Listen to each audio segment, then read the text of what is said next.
Darvin Ham strongly advocates for the Lakers to maintain the pace in Game 3 against the Nuggets. In Game 2, the Los Angeles Lakers seemed poised to even the score in their first-round series against the Denver Nuggets. They surged ahead by 20 points, only to see the Nuggets stage a remarkable comeback, clinching victory with Jamal Murray's jump shot over Anthony Davis. Now, trailing 0-2 heading back to Los Angeles, coach Darvin Ham and his team must find ways to overcome Denver and extend the series. When asked about his focus for Game 3, Ham emphasized the Lakers' pace as an area for improvement. "It's all about the pace," Ham stated persuasively. "You build a lead, you can't slow down and try to play the clock game. You've got to stay aggressive, stay organized, understand where you're trying to go with the ball, be aggressive in the paint, things we've preached all year. But to slow down and let them gain momentum just because you're slowing down, we're out of rhythm. So we just need to figure out a way to keep the pace." Ham further added that Los Angeles needs to adapt better to Denver's adjustments and capitalize on open looks. "I think it's a bit of both," he elaborated. "In the first part of your question, again, we talked about maintaining our pace. It's not just running up and down quickly and taking a quick shot. It's about doing things with a sense of urgency, whether it's in transition and being disciplined with our running habits, and then in the half-court, creating an advantage through our separation, executing pick-and-roll situations, hitting a cut, and whoever is handling the ball, really attacking the paint to score or make the pass. The second part is like you have to be mindful. You have to understand why you failed at something.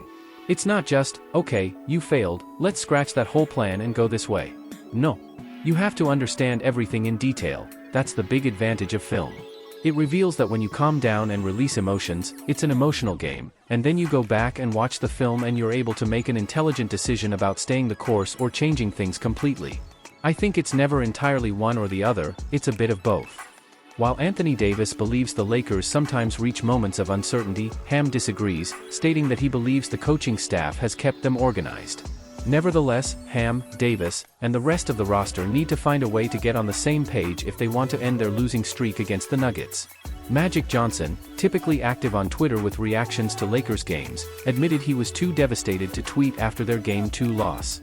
Michael Porter Jr. of the Nuggets is optimistic about the Lakers' confidence being high in Game 3 at home. As the Los Angeles Lakers and the Denver Nuggets shift to the Crypto.com arena for Games 3 and 4 of their first-round postseason series, the Nuggets maintain a 2-0 lead despite the Lakers having a significant advantage in both games. However, similar to previous encounters, LA has struggled to endure tough moments, while Denver's stars, Michael Porter Jr., Nikola Jokic, and Jamal Murray, continue to shine. One reason the Nuggets have not slipped in their last 10 matchups against the Lakers is their refusal to underestimate them as opponents. Often, when two teams with an uneven history or at opposite ends of the spectrum face off, the superior team can let games slip due to complacency.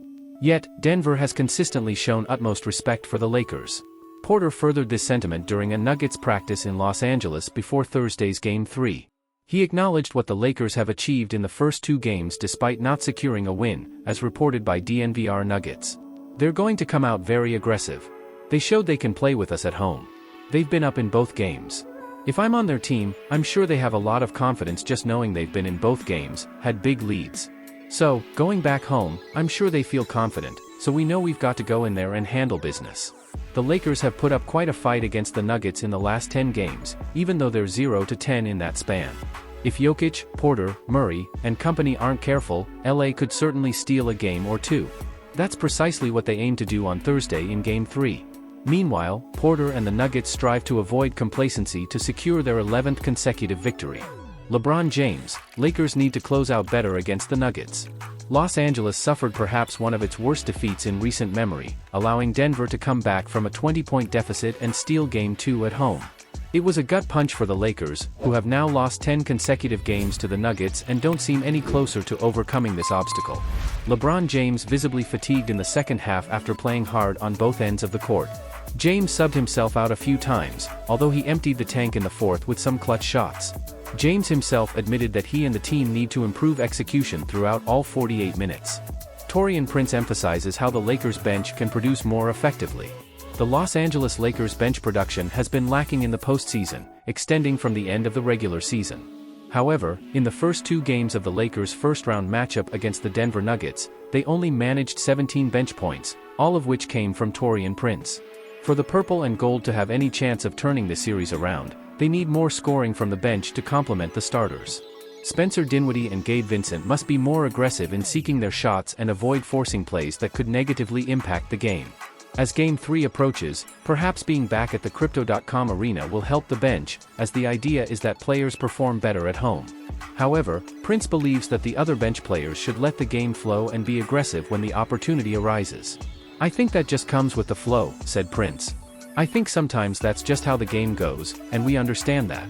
I think it's been the same thing all season, we just pick our battles and when to attack and when to be aggressive in that area." Unfortunately, during Game 2, Prince and Dinwiddie forced the issue in the fourth quarter and took ill-advised shots that Denver capitalized on. Flow is a crucial piece to finding rhythm, as forcing the issue can cause even more problems for the Lakers due to the pressure the Nuggets apply on their opponents.